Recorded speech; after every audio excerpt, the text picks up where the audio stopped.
नमस्कार, मैं हूं आशीष चित्रांशी और आप देख रहे हैं the news launcher. Mid day मुद्दा विद अशोक वानखेड़े। और फिर आज कांग्रेस के भीतर की सर्जरी नहीं, अब महासर्जरी की बात करते हैं।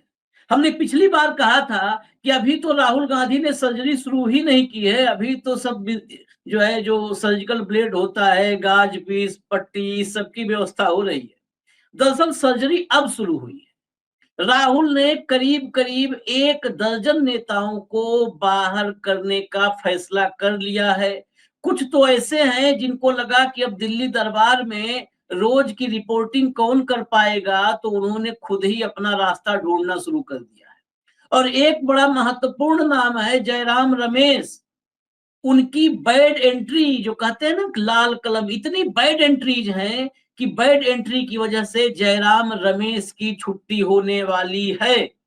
करीब करीब तय हो चुका है। एक एक नाम के साथ हम चर्चा करेंगे। सबसे पहले कंट्रोल रूम भाऊ को जोड़िए चर्चा में। भाऊ, स्वागत है। बड़े दिन से आपने तो एक एक नाम लेकर के, बड़े दिन से कि कब भाई कांग्रेस जो है सुधरेगी, कब सर्जरी करेगी, कब नए सिरे से नई ऊर्जा के साथ काम करेगी। दरअसल ये पूरी कहानी है चुनाव प्रबंधन तंत्र की।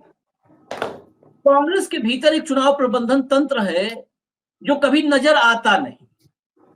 इस चुनाव प्रबंधन तंत्र की जिम्मेदारी है सुनील कोनगोलू के हाथ में। फिलहाल अभी की तारीख में सुनील कोनगोलू इक्विवेलेंट टू पीके हैं, प्रशांत किशोर, उसी टीम में सब शुरू हुए थे। सुनील ने बड़े अच्छे रिजल्ट्स भी दिए, कर्नाटका में दिए, उसके बाद फेल होने लगे, बीच में तेलंगाना छोड़ के सब फ्लॉप हो गए। अब वो पूरा जो चुनाव प्रबंधन तंत्र बनाया था कांग्रेस ने, वो पूरा अस्त व्यस्त है, पूरा लुंज पुंज। हालांकि सुनील कोनगोलू वो पूरे मौज में है, क्योंकि कर्नाटका में उन्हें कैबिनेट मिनिस्टर का दर्जा प्राप्त है। अब जरा आते हैं इस सर्जरी पर। CWC, Congress working committee, Congress में फैसला लेने वाली सबसे ताकतवर निकाय, सबसे ताकतवर बॉडी, सब कुछ यही होता है। इसमें कुल 36 मेंबर हो सकते हैं। अब 36 में अगर नाम आप देखना शुरू करेंगे तो वहीं पता चल जाता है कि कांग्रेस का अतीत कैसा रहा है और भविष्य कैसा होगा। लेकिन भविष्य सुधारने के लिए कुछ नाम मैं नामों पर कर दूं, फिर विश्लेषण करते हैं कि एक नाम पर चर्चा, पहले नाम पे कर। इसमें जो छुट्टी होने वाली, जिनकी छुट्टी तय हो चुकी है, उनमें AK एंटनी है, 84 साल की उम्र है। इनके बेटे अनिल भाजपा में जा चुके हैं और ये 2022 से घर बैठे हुए हैं, निष्क्रिय है। लेकिन जगह एक इनके पास है, पूरी कब्जा करके बैठे हैं AK एंटनी। अंबिका सोनी 1998 से कांग्रेस में ताकतवर हैं, 82 साल, 82 ईयर्स इनकी एज है अंबिका सोनी की। अभी भी आपने देखा होगा जम्मू कश्मीर में भी एक्टिव थी। और कैसे टिकट बंटवारा हुआ तो ऑफिस में ही कुछ कांग्रेस के बड़े नेताओं ने बताया, मैं भी उसमें सुना था, बंटाधार किया। अंबिका सोनी की ताकत इससे समझिए कि कमलनाथ, सलमान खुर्शीद, पवन बंसल, कुमारी शैलजा, इन सब धुरंधरों के नाम अलग अलग प्रदेश में अपना हुनर दिखा चुके हैं। ये सब की सरपरस्त अंबिका सोनी को माना जाता है, उन्हीं के कैंप में माने जाते हैं। इनकी भी छुट्टी हो रही है। मुकुल वासनिक डूसू के इलेक्शन से लेकर के और हर जगह मुकुल वासनिक की चर्चा होती है। मुकुल वासनिक भी अब विदाई समारोह इनका भी होने वाला है। नाम गौर से सुनिएगा आप लोग, बाकी भी और भाव खोलेंगे। आनंद शर्मा हिमाचल से दिल्ली तक धमा चौकड़ी इनकी भी आपने देखी होगी, इनकी भी विदाई होगी। अब वो नाम जयराम रमेश, ये संचार के प्रभारी महासचिव हैं। आम चुनाव के बाद पूरी पार्टी का हरियाणा, महाराष्ट्र कबाड़ कर दिया। गजब का नैरेटिव। और आम चुनाव में भी आप लोग, जो लोग कहते हैं रिजल्ट देख के कि कांग्रेस ने अच्छा किया, ये मैं बहुत चीजें भाव अभी खोलेंगे। कांग्रेस ने आम चुनाव में जो किया था प्रदर्शन, चौथे पांचवें फेज तक तो जयराम रमेश बैठे ही रहे थे। चौथे पांचवें फेज तक राहुल गांधी की संविधान वो बचाओ यात्राएं हो रही थी, वो कार्यक्रम करते थे और उनकी अपनी टीम के लोग कुछ थे राहुल गांधी के, वो एक्टिव थे। जयराम रमेश वहां भी बेड़ा गर्क कर रहे थे, तो इनको भी बाहर करने की तैयारी है, बाहर कर ही किए जा चुके हैं। कुछ और नाम जो खुद ही किनारा कस रहे हैं, 5-6 नाम तो अभी आपके सामने आ गए। रमेश चन्नीथला, इन्होंने इस्तीफा दे दिया है। रणदीप इन्होंने इस्तीफा दे दिया है, शैलजा इन्होंने दे दिया है। शैलजा चाहती है हरियाणा में अपनी भूमिका, तो यहाँ से निकले, क्योंकि अब बहुत उनके नाम की कितनी बार उन्होंने हरियाणा में कांग्रेस की लुटिया डुबोई है झगड़े में, तो शैलजा भी निकल रही है, exit safe exit. Randeep Haryana का अध्यक्ष बनना चाहते हैं या कांग्रेस अध्यक्ष कार्यालय के महासचिव बनना चाहते हैं। और रमेश चन्नीथला महाराष्ट्र में थे, ये भी साइड हो गए। वेणुगोपाल वाली कुर्सी पर भी रणदीप सुरजेवाला की नजर है, संगठन महासचिव। मतलब अगर ये जाएंगे वो आएंगे तब तो हो ही गया बंटाधार। हालांकि वहां उस कुर्सी पर अशोक गहलोत की भी नजर है। ये बहुत सारी चीजें, अभी मैं कुछ और तथ्य लेके आऊंगा नेक्स्ट फेज में, क्यों ये सब करना पड़ रहा है। लेकिन अब पहले चलते हैं बाबू, ये सर्जरी अब थोड़ा सा नजर आया है, पहले नहीं नजर आया था। अब अगर जयराम रमेश और अंबिका सोनी मुकुल वासनिक इन सबको यही घूम फिर के नजर आते थे, अगर इन सबको बाहर किया जा रहा है तो क्या जो प्लान है, प्लान 2029 वो सक्सेसफुल होगा? आगे बताऊंगा। 29 से पहले भी ये प्लान इंप्लीमेंट हो सकता है, सरकार जा सकती है, मध्यावधि चुनाव हो सकते हैं। नेक्स्ट सवाल में ये बाबू। देखिए आशीष, कांग्रेस के साथ सबसे बड़ा प्रॉब्लम है कि कांग्रेस के ताश में 52 पत्ते हैं, वही 52 पत्ते बार बार फेंटे जाते हैं। ताश के 52 पत्ते में तो एक का दुर्री तिर्री चौथी क्या होता है, फिर अलग अलग कलर के पत्ते होते हैं। दुर्भाग्य से इस 52 पत्तों में 2 छोड़ के बाकी सब जोकर है। 2 मैं इसलिए कह रहा हूं कि प्रियंका गांधी और राहुल गांधी, मैं नाम इसलिए ले रहा हूं कि थोड़ा तो इनका पब्लिक प्रेजेंस है, ये क्राउड पुलर कह सकते हैं। बाकी सब लायबिलिटी है। आपको पत्तों का सेट बदलना होगा, आप उसी पत्तों को फेंट के नहीं कर पाएंगे।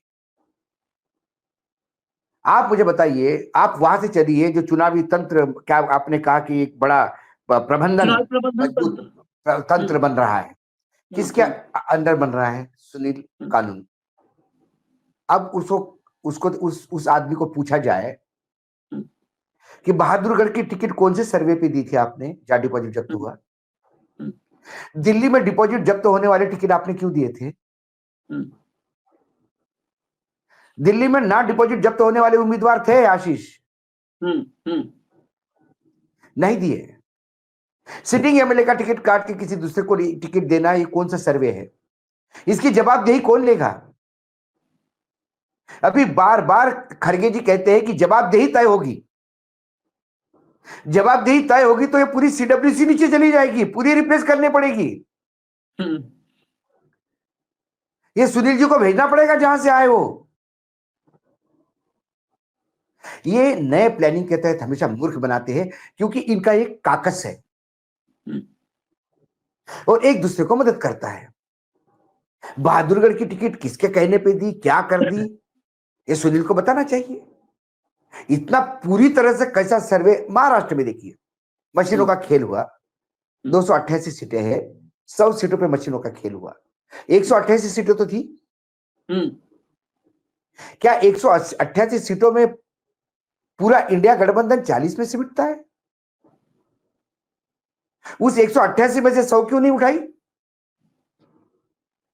सवाल यह है, सायन कोलीवाड़ा की टिकट किसने दी? जो आदमी लगातार चुनाव हार रहा है, उसको तीसरी बार क्यों चुनाव लड़ाया गया? किसके कहने पे? वो दिल्ली में किसके सेवा में लगा रहता है और किस टाइप की सेवा करता है? जिस क्षेत्र में 12-12 गुरुद्वारे हो और सप्रा जैसा आदमी जिसने पूरी जिंदगी कांग्रेस को दी हो, उसको टिकट डिनाई किया गया। और इंचार्ज जनरल सेक्रेटरी कहता है कि अरे नहीं, ये तो दिल्ली का टिकट है, आप इसमें मत बोलिए, मैं जानता हूं आपका क्लेम है, लेकिन मैं क्या कर सकता हूं। रमेश चन्नीतला को जवाब देना होगा कि किस सुनील के सर्वे में उसने उस यादव को वहां पे जीता उम्मीदवार बताया। ऐसे यदि मशीनों ने 100 जगह पे सीट खेल किया है, तो कांग्रेस ने 25 सीट तो कांग्रेस ने बेची है, मेरा दावा है। और ये बेचने वाला एक काकस है, दिल्ली से लेके उसने, ये आपस में ही बंटता है।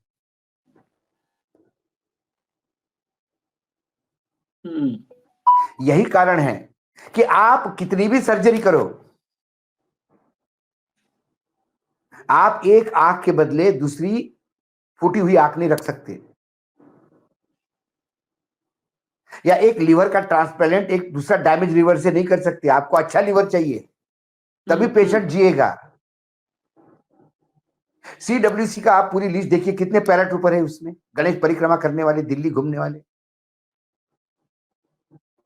और यही पैराट्रूपर अपनी पूजा करवाते हैं क्षेत्रीय नेताओं से, जिनका क्षेत्र में वजूद है, जो अपनी सीट निकाल सकते हैं। ऐसे ताकतवर लोगों को पूछता कौन है? सुरजेवाला पूरे हरियाणा के चुनाव में अपने बेटे का कैंपेन छोड़ के कितने जगह कैंपेन करने गए, जरा लिस्ट दे दें। शैलजा जी तो मुंह फुला के बैठी थी विधानसभा में। क्या इसने कांग्रेस को डैमेज नहीं किया? क्या ऐसे लोगों को पार्टी से बाहर करने के बजाय आप उनके हाथ में फिर सत्ता दोगे तो आप कहां से सर्जरी करोगे? ये जवाबदेही किसकी? जब वहां पे राजस्थान में आपकी सरकार थी गहलोत की सरकार यदि चली गई तो क्या उसमें सचिन का रोल नहीं है? 5 साल तक सचिन विद्रोही की भूमिका में नहीं थे। सचिन के पास आंकड़ा पूरा हो जाता तो क्या सरकार वहां तोड़ नहीं देते? वो सचिन अब खास प्रियंका जी के साथ बड़ा नाम, अब वो लीड करेंगे पार्टी को। तो इससे अच्छा ये पार्टी लीज पे दे दो बीजेपी को कि हमारी भी पार्टी तुम ही चलाओ। सारे तो स्लीपर सेल बने बैठे हुए हैं वहां पे बीजेपी के। अब आपको जनरल सेक्रेटरी कम्युनिकेशन अब आपको हटाने की इच्छा हो रही है। क्या जयराम रमेश का परफॉर्मेंस और जयराम रमेश की लॉयल्टी 10 बार नहीं प्रूव हो गई कि वो किसके तरफ है? अब ये कहती कि राहुल ब्रांड को एस्टेब्लिश करना है। क्या जयराम रमेश ने ये नहीं कहा था? वो आज भी वीडियो पड़ा हुआ है मार्केट में, TV9 भारतवर्ष का कार्यक्रम है वो आशीष, जिसमें उसने कहा था कि क्यों कहते हो आप ये राहुल यात्रा है, इसको कांग्रेस यात्रा करिए। तब मैंने जयराम रमेश को कहा था कि आप और आपके अध्यक्ष जरा तमिलनाडु से चालू हो जाना, तो 1000 रुपए रोज पे भी लोग आपके साथ घूमेंगे नहीं। ये राहुल की यात्रा है, कांग्रेस की नहीं। क्यों राहुल का ब्रांड डैमेज करने पे लगे हुए थे? क्यों अच्छे लोगों को राहुल से दूर किया जा रहा था? क्या भारत जोड़ो यात्रा के दौरान रिटायर्ड जज कोलसे पाटिल के साथ क्या हुआ, क्या आपने सुना नहीं? हाँ। क्या राहुल गांधी ने कोलसे पाटिल को नहीं कहा कि मैं बीजेपी से नहीं लड़ रहा हूं, मैं अंदरूनी पार्टी के अंदर के विरोध से लड़ रहा हूं? कोलसे पाटिल को मैं सामने स्क्रीन पे पूछवा सकता हूं। ये सब होते हुए यदि आपने कैंसर होने के बाद 4थे स्टेज में ऑपरेशन करना शुरू कर दिया तो पेशेंट के जीने के कितने चांसेस है, मुझे बताइए आप। यदि सुनील के हाथ ही तंत्र होगा चुनाव मैनेजमेंट का, नहीं मैं कितने लोगों का डिपॉजिट जब्त होगा लोकसभा 29 में, इसका सट्टा लगेगा मार्केट में। एक मिनट और लूंगा, जो इंफॉर्मेशन फिर कुछ इनपुट्स देते चले। सुनील कोनुगोलू को हटाने की मतलब हटाने का फैसला करीब करीब हो चुका है। अब ये चुनाव प्रबंधन तंत्र प्रियंका गांधी के हाथ में। अब चुनाव प्रबंधन तंत्र सुनील कोनुगोलू के बजाय प्रियंका गांधी के हाथ में दिया जाएगा। सबसे बड़ी बात यह है।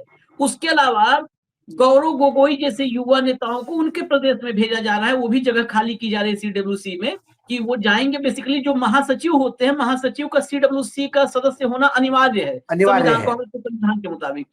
तो ये जगहें भी खाली होकर के अब जिनको लाया जा रहा है, यहाँ पर कुछ नाम तो हैं जिन पर थोड़ा सा हम कर सकते हैं कंसीडर, इस बात को ध्यान रखते हुए कि चलो कम से कम एक आध कदम तो आगे बढ़ रहे हैं। जैसे रजनी पाटिल, ये हिमाचल की जिम्मेदारी पहले उठा चुकी है, फिर उनको प्रभारी बनाया गया है। अब प्रभारी को ये चाहते हैं कि सीडब्ल्यूसी में आए ताकि वो पावरफुल रहे और डिसीजन मेकिंग में शामिल हो। राहुल की है मंशा, तो रजनी पाटिल को लाने का प्लान है। जो ये इनको बाहर किया जा रहा है, क्यों किया जा रहा है? रजनी पाटिल, हरिप्रसाद हरिप्रसाद, हाँ रजनी पाटिल पे एक सेकंड में, अच्छा आप बोल। मैं क्या होता फिर बाद में। रजनी पाटिल का ऐसा हुआ, रजनी पाटिल क्यों आई? उसके पीछे एक कहानी है, आप आज कहानी बता ही देते हैं आशीष। एक प्रियंका जी के बहुत, क्या संदीप सिंह, क्या नाम है उनका, संदीप सिंह ही है ना? यूपी छत्तीसगढ़ सब बर्बाद जो कर दिया, यूपी छत्तीसगढ़ बर्बाद कर दिया और हिमाचल पे डाके डाल, हिमाचल पे तकलीफ चालू हो गई थी उनकी। सुक्कू ने, जो हिमाचल के मुख्यमंत्री है, उन्होंने अलंकार से रिक्वेस्ट की कि आप जरा राहुल जी के कान पे ये बात डालिए, मैं बहुत तकलीफ में। अलंकार ने हाथ खड़े कर दिए, भैया वो प्रियंका जी की टीम के आदमी है, मैं नहीं बोल सकता, आप डायरेक्ट बोलिए। सुक्कू ने हिम्मत करके बोल दिया। जब राहुल को पूरा कच्चा चट्टा समझा तो राहुल जी हो गए भयानक नाराज। उन्होंने कंप्लेंट की प्रियंका जी के पास, जो चर्चा है, और वो चर्चा ऐसे कोने से आई है, जनरली वो खराब, मतलब झूठी चर्चा नहीं होती। उसके बाद राहुल जी को ही सुनाया गया, ये आप ही का भेजा हुआ आदमी है, मेरे पास भी पहले 10 कंप्लेंट आ चुकी है। फिर उसको ये बोला गया कि अब आप यहां फटकोगे नहीं। फिर भले हाथ, जब ज्यादा इन्वेस्टिगेशन हुआ तो पता पड़ा कि ये सारा राजू शुक्ला के भी आशीर्वाद से हो रहा था। फिर राजू शुक्ला जी को हटा के चुनाव के पहले राजू शुक्ला को लाया गया, चुनाव के पहले, और उसके पहले जो मेहनत कर रही थी वो रजनी पाटिल थी। और जैसे ही पूरा, मतलब कोई जनरल सेक्रेटरी पूरे 5 साल मेहनत करे और टिकट बांटने के टाइम पे ये ऊपर से आके नाग जैसे बैठ जाते हैं, नागनाथ सापनाथ। फिर रजनी पाटिल जी को दिया। अब चर्चा और है कि वो राजू शुक्ला है, वो चुप तो बैठेंगे नहीं, वो उच्च कोटि के राजनीतिज्ञ है, वो पूरी तरह से लगे हुए हैं कि मुझे कहीं ना कहीं किसी ना किसी जगह पे जगह मिले। और ये लगातार ये, हाँ, लेकिन राजू शुक्ला का फिर से वापस आना, ये फिर गांधी परिवार को डैमेज करता है, क्योंकि पूरे मार्केट में नहीं, मार्केट में परसेप्शन ये है आशीष भाई कि जितने भी ईडी सीबीआई के केसेस है, उनकी मांडवली करने के लिए अमित शाह जी के साथ, क्योंकि राजू शुक्ला इतने बड़े कलाकार है कि वो एक तरफ कांग्रेस को भी संभाल रहे हैं, दूसरी तरफ आदरणीय गृह मंत्री अमित शाह के बेटे जय शाह को भी, वो उनके भी गुरु है क्रिकेट में। तो उसके वजह से आम कार्यकर्ता, देखिए आम कार्यकर्ता यही कहता है कि साहब उसको इसलिए रखा है कि वो केसेस वेसेस में थोड़ी सी मदद करेगा। ये आम कार्यकर्ता के पास जब परसेप्शन चला जाता है तो फिर पार्टी का बुरा होना। हम देखो, इन नेताओं से तो पास कभी मैं आपको मिलते हुए दिखाऊंगा नहीं। मैं जब भी जाता हूँ ग्रामीण, किसी भी प्रदेश में जाता हूँ, ग्रामीण क्षेत्र में जाता हूँ, तो वहां के ग्रामीण कार्यकर्ता आके मिलते हैं, उनसे बात करो तो समझ में आता है कि उन तक क्या बातें पहुंच रही है। पूरे यूपी में जाइए आप, भले अविनाश पांडे कुछ भी कर रहे हो, लेकिन आज भी लोग कहते हैं कि यूपी में तूती बोलती है तो संदीप सिंह की बोलती है। संदीप, तो जब ये बात है, जब आम आदमी बात करता है तो अविनाश पांडे मुझे कुछ भी बोले, और अविनाश पांडे से पूछ के मैं क्या करूंगा, उनसे मिलके भी मैं क्या करूंगा, क्योंकि पार्टी अविनाश पांडे की वजह से नहीं है, पार्टी उन कार्यकर्ताओं की वजह से जो उत्तर प्रदेश में है, पार्टी प्रियंका गांधी की वजह से नहीं, पार्टी जिंदा यूपी में यदि थोड़ी बहुत है तो उन कार्यकर्ताओं की वजह से है कि जो अपने घर की रोटी लेके चलते हैं। हिमाचल, उत्तर, कर्नाटक और तेलंगाना में यदि पार्टी के सत्ता में है तो ये नेताओं के कारण नहीं, वो वहां का कार्यकर्ता लगा हुआ है, उसका विश्वास है, लोगों का थोड़ा बहुत विश्वास है, मतदाताओं का, इसलिए सत्ता में है। जिस दिन नेताओं को लगेगा उनकी वजह से सत्ता में है तो फिर अशोक गहलोत अपने बेटे के चुनाव लड़वा लाता और जितवा लाता लोकसभा। जहां 8-8 लोकसभा जीती है आपने, वहां अपने बेटे को नहीं जितवा पाए। ये तो इन नेताओं की अपनी स्थिति है। नहीं, अब और नाम भी बचे हैं, जरा उन पे भी आते हैं। आपने संदीप सिंह की तो चर्चा अलग, संदीप सिंह अपने में एपिसोड हैं। हरियाणा में जब मैं था तो हरियाणा में मुझे उत्तर प्रदेश कांग्रेस कमेटी में, जैसे कांग्रेस में अलग अलग सेल्स हैं, एससी सेल, ओबीसी, एसटी, तो दुनिया भर के सेल, तो एक सेल का जो अध्यक्ष था वो मिला, उसने कहा कि मैं अध्यक्ष हूं उस सेल का, और संदीप सिंह बड़े रिक्वेस्ट करते हुए कि भैया कुछ तो आप लोग करो। संदीप सिंह मेरे दफ्तर में ही मेरे कमरे में ताला लगवा दिया, कहा बैठने नहीं दूंगा। अब बताइए, वो संदीप सिंह क्या कांग्रेस काम करेगी? खैर आगे नाम पे आते हैं। राजीव शुक्ला की भी संदीप सिंह नाम का अपना एक सेल है। हाँ, वो अपना जहां जहां पार्टी सत्ता में है वो सेल वहां काम करता है। हाँ, वहीं पे उस सेल का चार्जिंग पॉइंट लग जाता है। बस बस बस बस। राजीव शुक्ला की भी हालांकि रवानगी फिलहाल आपने बिल्कुल जो दुरुस्त किया कि ये लगे हैं सेटिंग में, सेटिंग के आदमी ही है ये, तो इनकी फिलहाल तो रवानगी हो गई है। उसके बाद रजनी पाटिल के बाद बीके हरिप्रसाद, पुराने नाम है, कई बार प्रभारी रहे हैं जब कांग्रेस बीच बीच में सांस लेती रही है, तो और निष्ठावान है, इनकी निष्ठा पर तो कभी नहीं संदेह अभी तक उठा है। हरीश चौधरी नाम एमपी में जिसे भेजा गया है, हरीश चौधरी एमपी में। गिरीश चोडनकर तमिलनाडु और पुडुचेरी की जिम्मेदारी दी गई।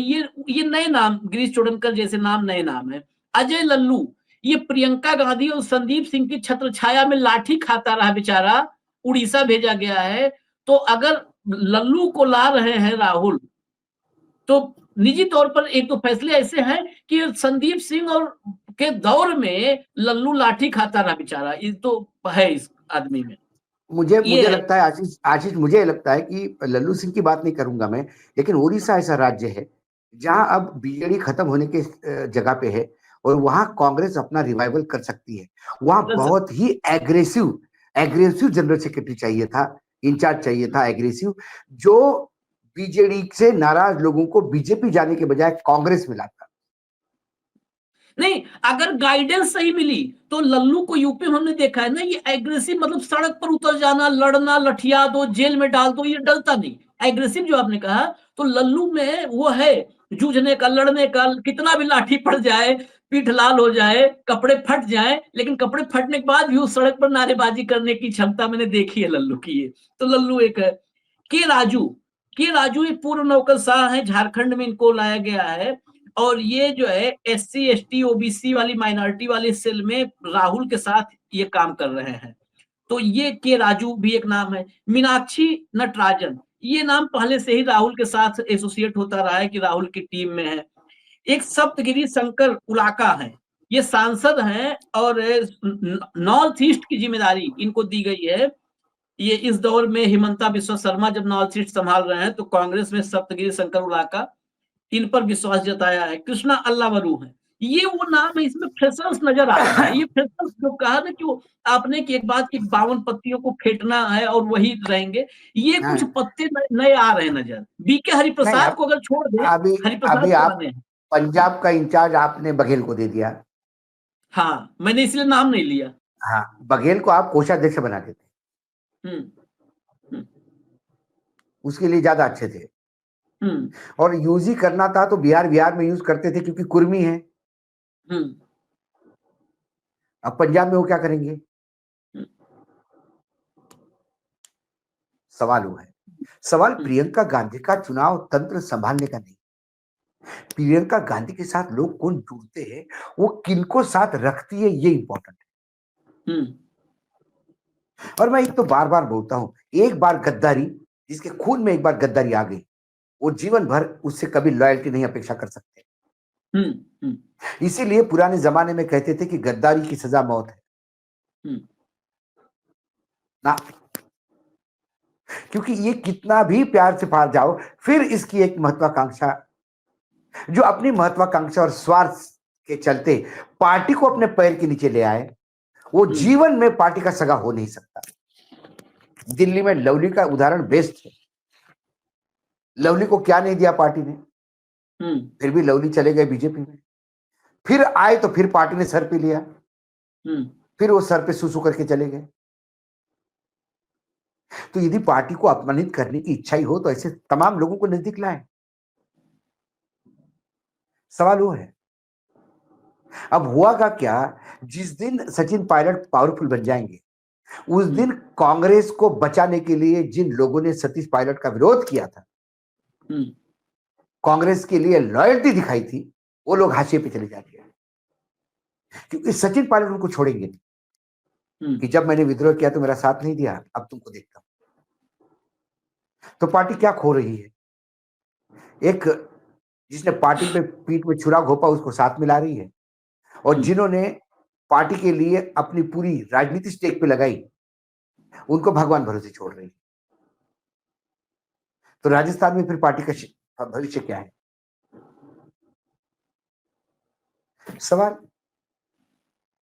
सीधा है। और इन तमाम लोगों को, सिंधिया को क्या नहीं दिया पार्टी ने? हर जगह पे। मिलिंद देवरा को क्या नहीं दिया पार्टी ने? हाँ, आपके अध्यक्ष यूपी में बनना जो था। आपके यूपी में जो लोग हैं उनको क्या नहीं दिया पार्टी ने? लेकिन आपकी इच्छा प्रधानमंत्री ही बनने की है, तो वहां तो एक ही जगह है ना, 10 लोग तो नहीं बन सकते। और प्रियंका गांधी ने ठीक कहा उस दिन रैली में, हम तो महाराज महाराज कहते थे, वहां तो कोई महाराज बोलता भी नहीं बीजेपी में। तो इनको ये देखना होगा कि जब आप पत्ते फेंट ही रहे हैं तो बहुत हो गया। अब 160 साल पुराना वो पत्ते का सेट हो गया। सेट ही बदलने की जरूरत है। सेट बदलने की जरूरत है, ऐसा मुझे लगता है। पत्ते पत्ते घिस गए हैं सारे, अब नई गड्डी जो कहते हैं ना, जब हाँ, लोग प्लेइंग कार्ड खेलते हैं कि पत्ते घिस गए हैं, अब खेलने लायक नहीं है। अब पता चल जा रहा है कि पत्ते किसके हाथ में कौन से पत्ते हैं, वो घिसे पत्तों में निशान बन जाते हैं। निशान बन तो जाते हैं। पता चल जाता है पीछे से सामने वाले प्लेयर को कि इसके हाथ में कौन से पत्ते हैं। इसलिए पूरा चेंज करो, सेट नया लाओ, नया खरीदो। खैर, जो सबसे महत्वपूर्ण राहुल की ब्रांडिंग वाले मसले पर जो किरदार है जयराम रमेश वाली जगह पर संचार प्रभारी महासचिव संचार, यहाँ पर दो लोग की निगाह है। एक है पवन खेड़ा साहब, पवन खेड़ा मीडिया समिति के अध्यक्ष हैं, और दूसरे जो है सुप्रिया श्रीनेत हैं, सोशल मीडिया की प्रमुख। इन दोनों की निगाह है। यहाँ भी कोई नया लाना चाहिए, या दोनों में है कोई उस लायक कि हाँ चलो भाई ईमानदारी से वो नैरेटिव पर काम करेगा। दोनों में से एक को भी बना दिया तो दूसरा उसको काम नहीं करने देगा। भाई, जयराम रमेश आने के बाद भी मीडिया को पीछे से फोन से ब्रीफिंग करने वाले पुराने लोग थे ना। कई चर्चाएं ऐसी थी कि भाई सुरजेवाला जी भी अपना अलग करते हैं, क्योंकि छपास का और दिखास का रोग हर एक को है। सवाल वो है, महत्वाकांक्षी दोनों ही है, लेकिन दोनों एक दूसरे को काम नहीं करने देंगे, तो तीसरा आदमी दोनों के ऊपर लगाना जरूरी है, जो मीडिया को समझे और जो मीडिया को अपना समझे। होता क्या है, जो भी मीडिया अध्यक्ष हो जाता है उसका इतना गुरूर हो जाता है कि वो फोन लेना बंद कर देता है और बदतमीजी से बात करना शुरू कर देता है। अब जयराम रमेश ने तो आखिरी प्रेस कॉन्फ्रेंस में भी जो सवाल पूछवा है वो उन्हीं लोगों से पूछवा है जो लगातार बीजेपी की तुलतुला बजाते हैं।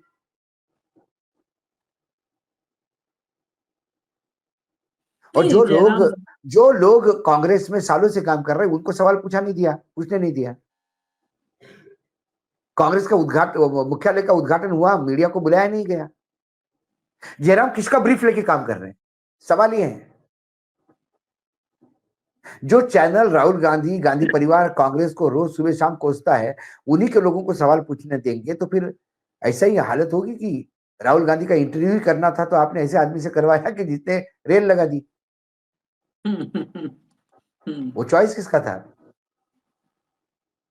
वो राहुल गांधी का ब्रांडिंग नहीं, राहुल गांधी को मतलब ब्रांड होने के पहले बर्बाद करना चाहते थे। ये सिंपल सी बातें पार्टी के लोगों को क्यों समझ में नहीं आती, जो लोग सत्ता में। और इसका मेन काकस देखिए, यदि कैंसर हो गया है तो जो मेन जगह है जहां जहां से कैंसर पनपा है वहां से रिमूव करना हो।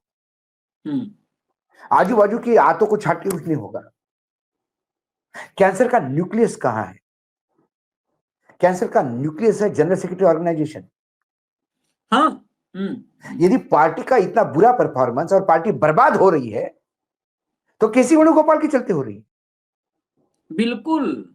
यदि केसी वेणुगोपाल पार्टी के प्रति लॉयल है तो फिर ये तमाम जो आती है बातें, इस पे केसी वेणुगोपाल एक्शन क्यों नहीं लेते? एक्शन लेते हैं। और दूसरी बात, इस पार्टी में ऐसे लोग चाहिए कि जिनको लगा कि वो फेल हो रहे हैं तो उन्हें बाजू हो जाना चाहिए। महिला कांग्रेस की अध्यक्ष अलका लांबा, ऑल इंडिया महिला, ये अपनी यहां डिपॉजिट जब्त हो गया उनका दिल्ली में।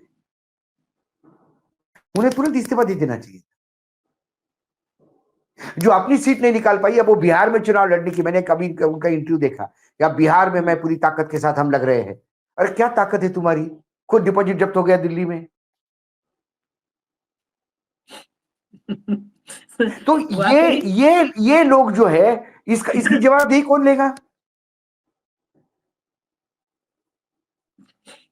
इसी वेणुगोपाल को इसकी अभी तक 12 साल से ज्यादा टाइम हो गया, अभी तक भी जिला इकाई पे अध्यक्ष नहीं है हरियाणा में। क्या केसी वेणुगोपाल इसके लिए जिम्मेदार नहीं है? हरियाणा में लीडर ऑफ अपोजिशन कौन है अभी तक पता नहीं। आप हरियाणा में कांग्रेस का अध्यक्ष कौन होगा, इसके लिए मारामारी चल रही है। लेकिन लीडर ऑफ अपोजिशन आपके बने हुए विधायकों में से आप चुन के नहीं दे रहे। 1 साल होते आ रहा है सत्ता में, पार्टी को आते वहां पे पार्टी आते हुए। ये जनरल सेक्रेटरी ऑर्गेनाइजेशन का फेल्यूर है। फेल्योर ही नहीं है, जब तक आप वहां से सर्जरी नहीं करोगे, जो न्यूक्लियस है वो नहीं करोगे, तो फिर जनरल सेक्रेटरी मीडिया इंचार्ज आएगा, उसमें भी काम नहीं करने दिया जाएगा, उसको भी तकलीफ दी जाएगी। वह एक ही लाइन है, या तो आप किसी वेणुगोपाल के साथ होइए या फिर आप तकलीफ झेलिए।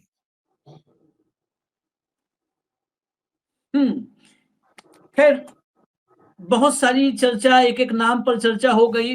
भाऊ तो दुखती रग भी, वो दुखती जो नस है ना जिससे दर्द होता है, वो दबा देते हैं, बहादुरगढ़ का नाम ले लेते हैं। और ये वेणुगोपाल, ये जिला इकाई भले न काम करे, लेकिन कई इकाई काम करते हैं। हाँ। देखो, इनके मुकदमे से हमें नहीं फर्क पड़ता, ये इनको गलतफहमी हो गई थी, ठीक है, इनको गलतफहमी हो गई थी, तो उस गलतफहमी में मुबारक हो इनको, जीते रहे। जो सच है वो बोलेंगे। दूसरी बात, अलका लांबा इन लोगों को आप राजनीतिक सक्रियता समझिए, ये पता नहीं कब समझेंगे और उतना तेज सर्जरी कर पाएंगे राहुल गांधी और मल्लिकार्जुन खड़गे।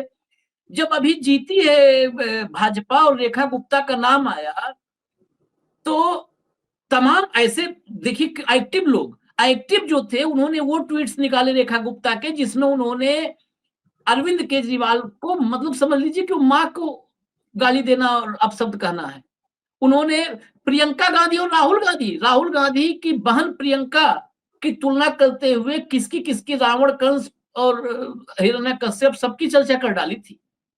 वो मां बहन को नहीं छोड़ने वाली रेखा गुप्ता, उसके साथ अपनी फोटो डाला। ये राजनीतिक सक्रियता है अलका लांबा की। ये कांग्रेसी दौर से सुन ले, ऐसे अलका लांबा जैसे डूसू के प्रेसिडेंट होने का मतलब ये थोड़ा होता है कि बहुत राजनीति में पारंगत हो गई। डूसू प्रेसिडेंट बनने के बहुत सारे वो हैं। उन्होंने फोटो क्या डाला, वो फोटो जो रेखा गुप्ता के साथ था, शपथ ग्रहण करते हुए कि डूसू की जब मैं प्रेसिडेंट थी, तो ये फोटो देखिए, रेखा गुप्ता मेरी साथी महासचिव के रूप में, जब मैं एनएसयूआई से प्रेसिडेंट बनी थी, तो एबीवीपी से ये महासचिव बनी थी। इनको ये मिला था रेखा गुप्ता का असली चेहरा दिल्ली वालों को दिखाने के लिए। ये राजनीतिक सक्रियता की बात है। जो राजनीति के मूड में होता है वो खोजता है। मैंने वही तो कहा ये कि ताकत से लड़ेंगे। जब जयराम रमेश को ये पूछा गया कि देश में सबसे पॉपुलर नेता कौन है, तो उन्होंने मोदी कहा। हाँ, टीवी 9 के राहुल गांधी और संजय राउत राहुल के लिए बैटिंग कर रहे थे। तो ये सक्रियता इनकी। लेकिन उनको थोड़ी शर्म भी नहीं आई कि मैं डीसू की प्रेसिडेंट थी, ये मेरी जनरल सेक्रेटरी थी, मेरे अंडर थी। आज वो मुख्यमंत्री बन गई है और मैं डिपॉजिट जब्त कर गई हूं। हाँ, विधायक नहीं बन पाए। उसको वो 20,000 से जीती है, मैं 4,000 भी नहीं पा पाई। ये शर्म भी नहीं है, क्योंकि पॉलिटिकल समझ नहीं, ये पैराट्रूपर्स है। इसके चलते क्या आपको लगता है 2029 में इस देश की आधी आबादी वोट करने जा रही है? लाडली बहना से लेकर तमाम चीजें आप देखिए। आप भारतीय जनता पार्टी देखिए, वहां पे कितना महिला विंग सक्रिय है उनका। उनके काम काज करने का तरीका देख लीजिए।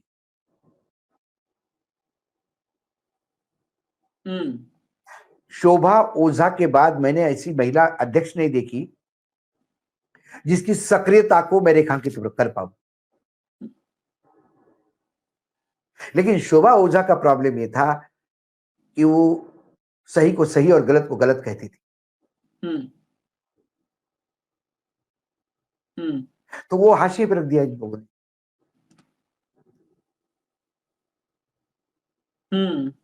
तो कांग्रेस को करने के लिए बहुत कुछ है। मुझे डर यही है कि एक याद होगा, एक खबर आई थी आपको, जब एक बहुत ज्यादा वो आंखों के ऑपरेशन के कैंप लगा करते थे, आशीष जी आपको याद होगा, तो पुरानी खबर है बहुत। हाँ, पहले कैंप ही लगते थे। कैंप ही लगते थे कि पता पड़ा 150 लोगों की आंख होती थी, और वो ऑपरेशन फटाफट होते थे। तो उसमें किसी के जिस आंख पे ऑपरेशन होना है उसमें चिप्पी लगती थी, इसके दाएं आंख का ऑपरेशन होना है, तो किसी बेचारे बुढ़ाऊ ने वो अपनी चिप्पी हटा के वो दूसरे आंख पे लगा दी, तो उसकी जो बिगड़ी हुई आंख वो छोड़ के अच्छी हुई आंख का ऑपरेशन कर डाला।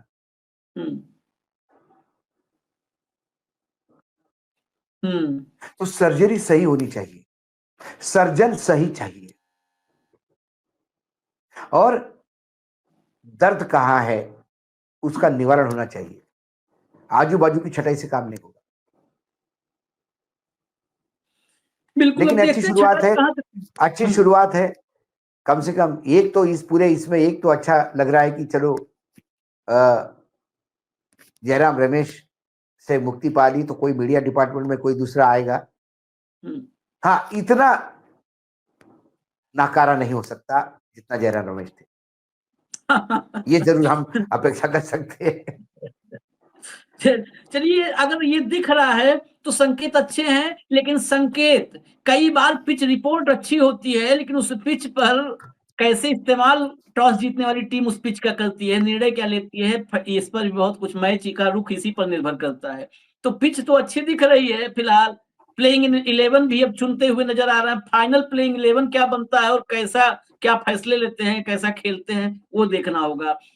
चुनाव मैंने कहा था कि मध्यावधि चुनाव, दरअसल कांग्रेस के भीतर इस पर इसलिए मंथन है, वो आखिर में बताए दूं, चर्चा में, लंबी चर्चा में छूट गया कि अगर जुलाई अगस्त 2027 में राष्ट्रपति उपराष्ट्रपति दोनों की चुनाव, और ये 240 वाली, फिलहाल मोदी 240 पे ही टिके हैं, बैसाखी वाली सरकार है। राष्ट्रपति और उपराष्ट्रपति के चुनाव में समीकरण और प्रत्याशी का क्या गुणागणित फिट होता है। कई बार ऐसे समय जो गठबंधन सरकारें होती हैं, जिनका अपना फुल मेजॉरिटी नहीं होता है, वहां पर पार्टियां डवाडोल हो जाती हैं, क्योंकि राष्ट्रपति वो संवैधानिक प्रमुख देश का है, तो वहां पर ये थोड़ा परिवर्तन आता है, आने के चांसेस होते हैं। तो उस पर भी कांग्रेस सोच रही है कि कहीं मध्यावधि चुनाव के नौबत आते हैं तो अभी से एक्टिव रहेंगे तो काम कर सकते हैं। फिलहाल इजाजत दीजिए, कल दोपहर फिर मिलेंगे मिड डे मुद्दा विद अशोक वानखेड़े में भाव के साथ। नमस्कार।